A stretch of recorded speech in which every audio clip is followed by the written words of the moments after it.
நிறைய பேர் என்ன பண்ணுறாங்க, நான் வந்து வருமானம் நிறைய வரும் போல், அதான் மாதம் அடிக்கடி ரைடு போயிட்டே இருக்கான். மாதம் கூட சொல்ல மாட்டேங்கிறாங்க, அடிக்கடி ரைடு போகிறாங்கன்னு என்கிட்டயே நிறைய பேர் சொல்கிறவங்களாம் இருக்காங்க. பட் அந்த மாதிரி சொல்கிறவங்க கூட பரவாயில்லைங்க. ஒரு சிலர்லாம் பின்னாடி பேசுகிறாங்க பாருங்கள், அவங்களெல்லாம் கடுப்பாகுது. என்னடா டே அப்படின்னு. இந்த ரைடுக்கெலாம் சுத்தமாக என்கிட்ட காசு இல்லை, என்னோடய க்ரெடிட் கார்டு அமௌண்ட்டை வச்சு தான் ரைடே பண்ணுறேன்.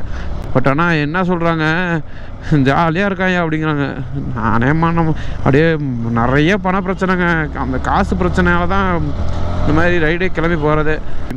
ஜாலியாக இருக்கணும்னு வந்திருந்தேன்னா ஏங்க நாங்கள் வேலைக்கு போகிறேன், 365 நாளும் ஜாலியாக இருந்துட்டு இந்த மாதிரி ரைடு போயிட்டு வருமானம் வந்துச்சுன்னா வந்து பொழப்பே வச்சுக்கிட்டு வேலையில்லாமே.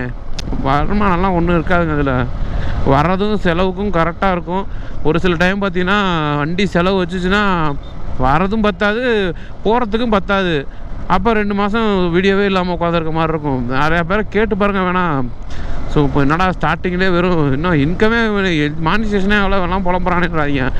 கண்ணுக்கு முன்னாடி நிறைய பேர்த்த பார்த்துருக்கேன். ஸோ அதனால் அந்த ஜாலியாக இருக்கீங்கன்னு மட்டும் சொல்லாதீங்க தயவு செஞ்சு, கடுப்பாகுது.